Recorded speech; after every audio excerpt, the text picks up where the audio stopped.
नमस्कार विद्यार्थियों और साथियों को जय हिंद, वंदे मातरम। कैसे हैं आप सभी लोग? हमें उम्मीद है कि आप सब लोग बहुत ही अच्छे होंगे।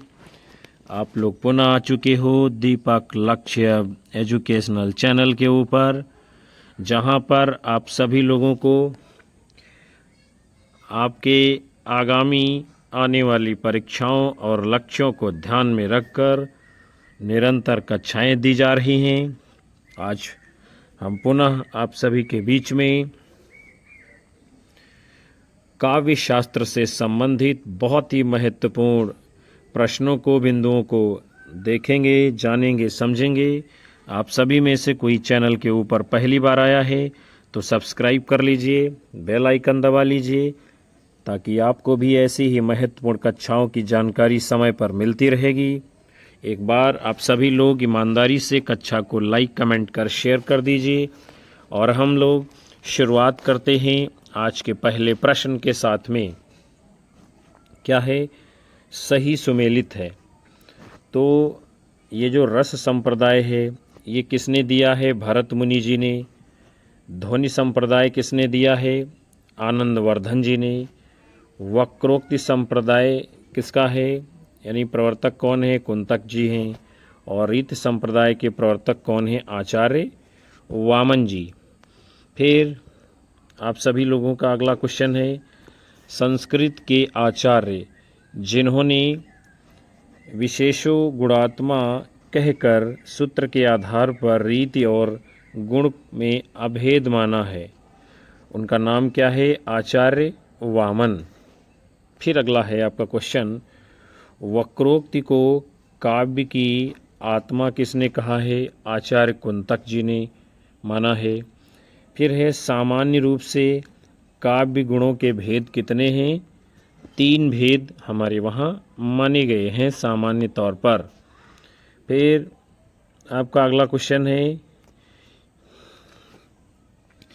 इनकी गाथा छोड़ चले हम झांसी के मैदानों में, जहाँ खड़ी थी लक्ष्मी बाई मर्द बनी मर्दानों में, जहाँ खड़ी थी लक्ष्मी बाई मर्द बनी मर्दानों में। इस काव्य पंक्ति में कौन सा गुण है, ये आपसे पूछा जा रहा है।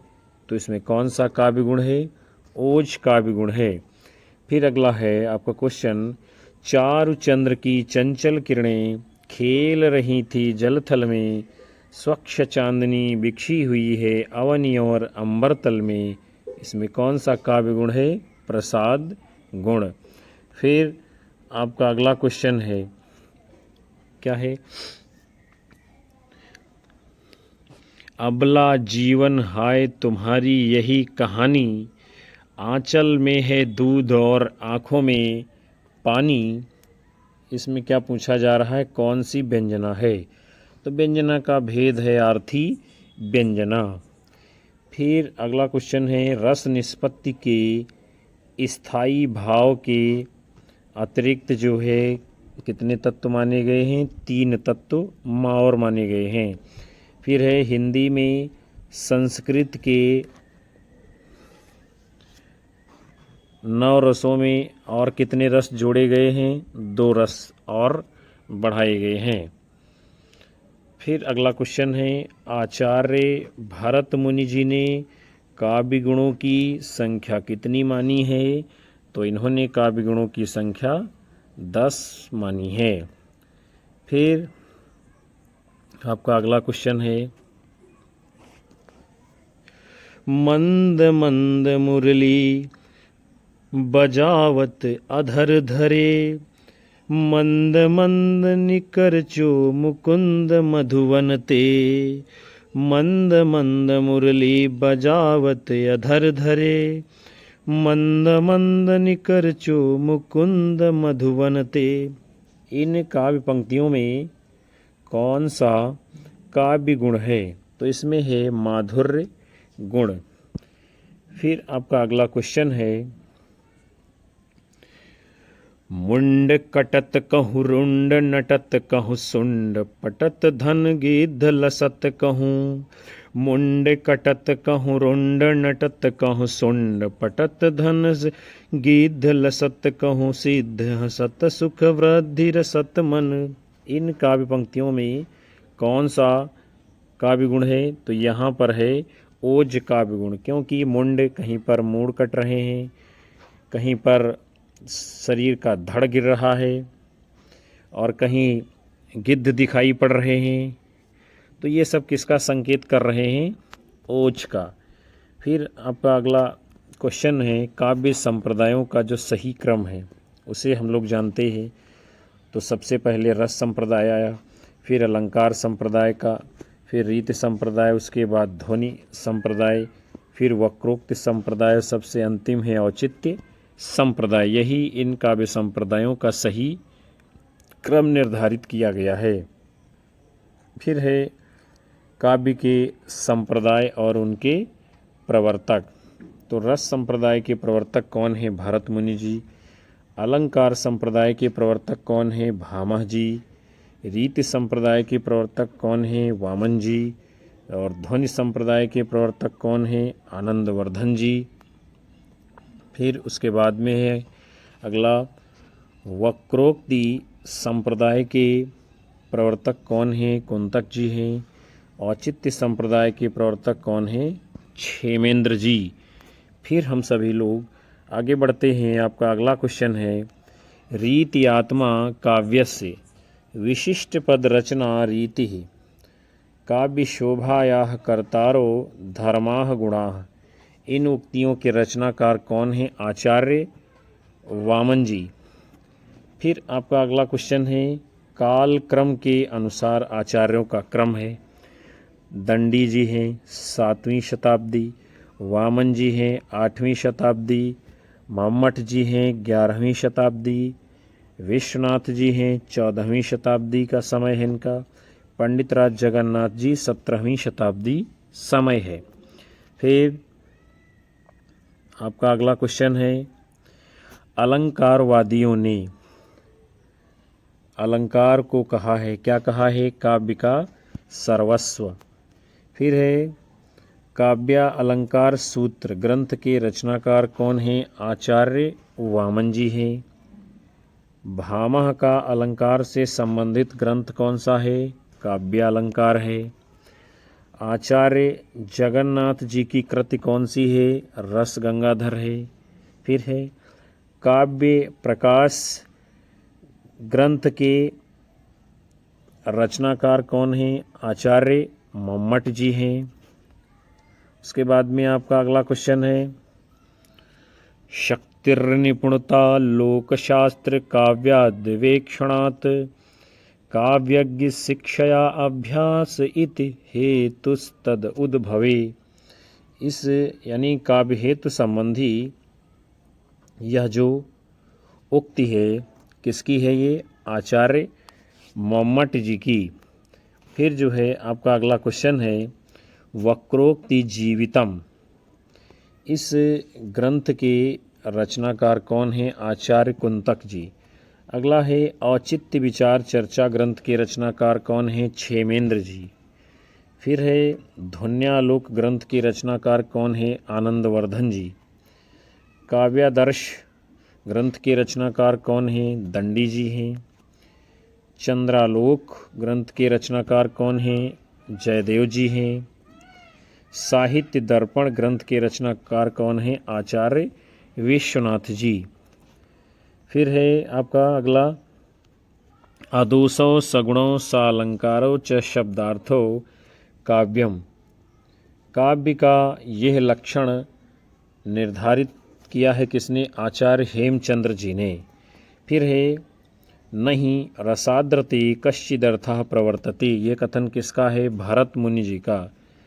फिर है, 10 रूपक ग्रंथ के रचनाकार कौन है? धनंजय जी। फिर अगला है, अलंकार सर्वस्व ग्रंथ के रचनाकार कौन है? रुयक जी। फिर अगला है उज्ज्वल नीलमणि ग्रंथ के रचनाकार कौन है? रूप गोस्वामी जी। अगला है औचित्य को काव्य की आत्मा के रूप में प्रतिष्ठित करने वाले आचार्य कौन हैं? क्षेमेंद्र जी। अगला क्वेश्चन है ध्वनि को काव्य की आत्मा मानकर ध्वनि संप्रदाय का प्रतिपादन किसने किया है? आचार्य आनंदवर्धन जी ने। फिर अगला है काव्य में विशिष्ट तत्व के रूप में ध्वनि शब्द का सर्वप्रथम प्रयोग किसने किया है? आचार्य आनंदवर्धन जी ने। उसके बाद में आपका अगला क्वेश्चन है डॉक्टर नगेंद्र को माना जाता है, क्या माना जाता है? रसवादी आचार्य।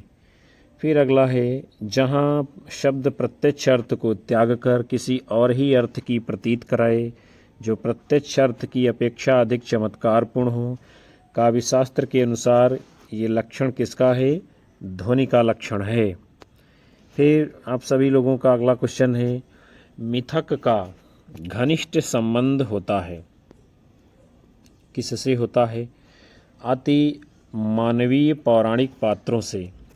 फिर अगला है मिथकीय चिंतक है Acharya Hazari Prasad Dwivedi, doctor Nagendra, Jung, Levi Strauss, Freud इत्यादि, ये सभी क्या हैं? मिथकीय चिंतक माने गए हैं। फिर है गुण को रस का आश्रित मानने वाले आचार्य कौन हैं? आनंदवर्धन जी।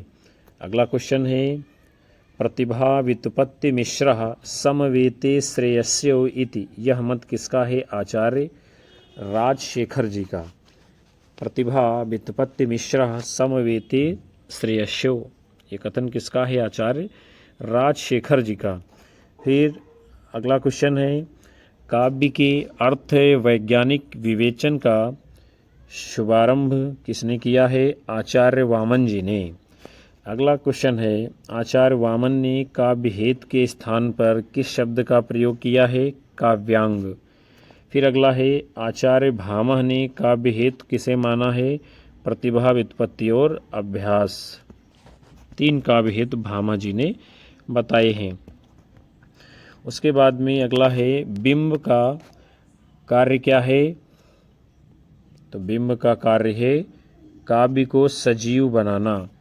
फिर है भरत मुनि के रस सूत्र के व्याख्याकार कौन है? भट्टलोल्लट, शंकुक, भट्टनायक और अभिनव गुप्त जी। अगला क्वेश्चन है अभिनव गुप्त ने भरत मुनि के रस सूत्र की व्याख्या में निष्पत्ति का अर्थ क्या बताया है? अभिव्यक्ति। फिर आप सभी लोगों का अगला क्वेश्चन है भरत मुनि के रस सूत्र की व्याख्या में निष्पत्ति का अर्थ भुक्ति किसने माना है? तो वो हैं भट्टनायक जी। आप सभी लोगों का अगला क्वेश्चन है भरत मुनि के रस सूत्र की व्याख्या में निष्पत्ति का अर्थ अनुमित किसने माना है? आचार्य शंकुक जी ने। अगला है भट्टलोल्लट ने भरत मुनि के रस सूत्र की व्याख्या में निष्पत्ति का अर्थ क्या माना है? उत्पत्ति। किसने? भट्टलोल्लट जी ने। फिर हम सभी लोग आगे बढ़ेंगे। आपका अगला क्वेश्चन है भट्टलोल्लट के सिद्धांत का नाम क्या है? उत्पत्तिवाद या आरोपवाद। शंकुक के सिद्धांत का नाम क्या है? अनुमितवाद। भट्टनायक के सिद्धांत का नाम क्या है? भोगवाद या भुक्तिवाद। अभिनव गुप्त के सिद्धांत का नाम क्या है? अभिव्यक्तिवाद। उसके बाद में आप सभी लोगों का अगला क्वेश्चन है भट्टलोल्लट का उत्पत्तिवाद सिद्धांत प्रभावित है किससे? मीमांसा दर्शन से। फिर है शंकुक का अनुमितवाद सिद्धांत किससे प्रभावित है? न्याय दर्शन से। अगला है भट्टनायक का भोगवाद या भुक्तिवाद सिद्धांत किससे प्रभावित है? सांख्य दर्शन से। फिर है अभिनव गुप्त का अभिव्यक्तिवादी ये सिद्धांत जो है किस दर्शन से प्रभावित है? वेदांत दर्शन से। हम लोग अगले क्वेश्चन को देखते हैं भट्टलोल्लट ने उत्पत्तिवाद की व्याख्या में क्या किया है? तद्रूपता अनुसंधान शब्द का प्रयोग किया है। फिर आप सभी लोगों का अगला क्वेश्चन है, शंकुक ने अनुमितिवाद की व्याख्या में चित्रतुरंग न्याय शब्द का प्रयोग किया है। उसके बाद में है, केशवदास, भामह, जयदेव तथा आनंदवर्धन में कौन अलंकारवादी आचार्य नहीं है? उनका नाम है आनंदवर्धन। फिर है, दृष्ट यानी कि प्रीति, अदृष्ट यानी कि कीर्ति को काव्य का प्रयोजन किसने माना है? आचार्य वामन जी ने। फिर अगला क्वेश्चन है आपका, काव्य सददृष्टा द्रष्टार्य प्रीति कीर्ति हेतुत्वात्, यह कथन किसका है? आचार्य वामन जी का। अगला है आपका क्वेश्चन, रस निष्पत्ति की विवेचना में भावकत्व और भोजकत्व की कल्पना किसने की है? भट्टनायक जी ने। फिर है, रस सिद्धांत की व्याख्या करके सबसे पहले दर्शक की महत्ता को किसने स्वीकार किया है? अभिनवगुप्त जी ने। हम सभी लोग आगे बढ़ेंगे। आपका अगला क्वेश्चन है, ब्रह्मानंद सहोदर कहा गया है, यानी किसे कहते हैं ब्रह्मानंद सहोदर? तो रस को कहा गया है ब्रह्मानंद सहोदर। अगला क्वेश्चन है, रस को नाट्य तक सीमित रखने का सर्वप्रथम विरोध किसने किया है? अभिनवगुप्त जी ने। अगला है, गुण का संबंध जिस काव्यशास्त्रीय सिद्धांत से है उसका नाम क्या है? रीति। फिर आपका अगला क्वेश्चन दिया गया है, भरत मुनि ने काव्य गुणों की संख्या कितनी मानी है? 10 मानी है। भरत मुनि के अनुसार काव्य दोषों की संख्या कितनी है? 10 है। देव तथा भिखारी दास जी ने गुणों की संख्या कितनी मानी है? 10 मानी है। आचार्य माम्मट ने गुणों की संख्या कितनी मानी है? 3 मानी है। और आचार्य वामन के अनुसार गुणों की संख्या कितनी है? तो 20 मानी है। फिर हम लोग अगले क्वेश्चन को देखते हैं, काव्य का वह गुण जो चित्त में तेज और स्फूर्ति का संचार करता है क्या कहलाता है? ओज गुण। अगला है, वीर रस प्रधान जो रचना होती है उसमें कौन सा गुण होता है? ओज गुण पाया जाता है। अगला है, चीक करही मरकट भालु छल बल करही जही खल छी जही, इसका पंक्ति में कौन सा काव्य गुण है? ओज गुण। फिर उसके बाद में आपका अगला क्वेश्चन है, मैं जो नया ग्रंथ बिलोकता हूँ भाता मुझे सौ नौमित्र सा है, देखूँ उसे मैं नित बार बार, मानो मिला मित्र मुझे पुराना, इन काव्य पंक्तियों में गुण कौन सा है? माधुर्य गुण। उसके बाद में हम लोग आगे बढ़ते हैं। आपका अगला क्वेश्चन है, कंकन किंकिनी नूपुर धुनि सुनी, कहत लखन सन राम हृदय गुनी, इन पंक्तियों में कौन सा काव्य गुण है? माधुर्य गुण। अगला है, निरख सखिए खंजन आए, निरख सखिए खंजन आए, फेरे उन मेरे रंजन ने, नयन इधर मन भाए, निरख सखी, इन पंक्तियों में कौन सा काव्य गुण है? माधुर्य गुण। फिर आप सभी का अगला क्वेश्चन है, नील परिधान बीच सुकुमार खिल रहा, मृदुल यद खुलायंग, खिला हो ज्यों बिजली का फूल मेघ बन, बीच गुलाबी रंग मेघ बन, बीच गुलाबी रंग, इन काव्य पंक्तियों में कौन सा गुण है? माधुर्य गुण। फिर आप सभी का अगला क्वेश्चन है, बिंदु में थी तुम सिंधु अनंत, एक सुर में समस्त संगीत, एक सुर में समस्त संगीत,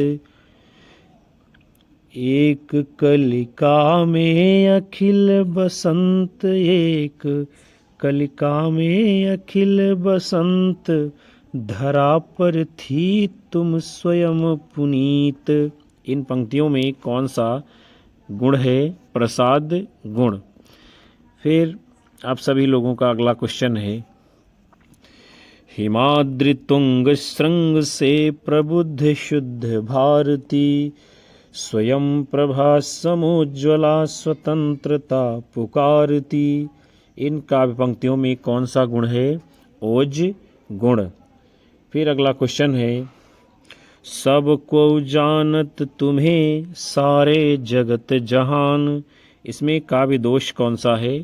तो इसमें है पुनरुक्ति काव्य दोष, क्योंकि यहाँ जगत और जहान दोनों आया है। किसी यानी जगत के साथ जहान का कोई मतलब नहीं है, अर्थात पुनरुक्ति हो रही है, जगत का मतलब भी जहान है। फिर है आपका अगला क्वेश्चन, अनुभवों और विभावों की कष्ट कल्पना है। क्या है अनुभवों और विभावों की कष्ट कल्पना? रस दोष। फिर है लोक नियम की अवहेलना से कौन सा काव्य दोष हो जाएगा? दुष्कर्मत्व काव्य दोष। उसके बाद में है व्याकरण विरुद्ध प्रयोग। इसमें कौन सा दोष होगा? च्युत संस्कारत्व दोष। फिर अगला है, कंकण कुणित रणित नूपुर थे, हिलते थे छाती पर हार, मुखरित था कलरव गीतों में स्वर लय का होता अभिसार। इसमें कौन सा काव्य दोष है? वचन दोष।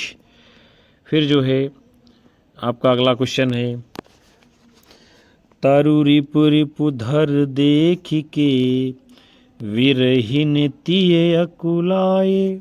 इस काव्य पंक्ति में कौन सा दोष है? क्लिष्टत्व काव्य दोष। फिर अगला है, सुंदर है बिहग सुमन सुंदर, मानो तुम सबसे सुंदरतम। सुंदर है विहग सुमन सुंदर। इसमें कौन सा काव्य दोष है? अधिक पदत्व दोष है। सुंदर है बिहग, सुमन सुंदर, फिर सुंदर आ गया, फिर सुंदरतम आ गया, यानी क्या है? अधिक पदत्व दोष है। पद क्या है? अधिक बार आ रहा है। फिर आपका अगला क्वेश्चन है, काव्य दोषों की सर्वप्रथम व्याख्या प्रस्तुत करने वाला ग्रंथ कौन सा है? काव्य अलंकार सूत्र।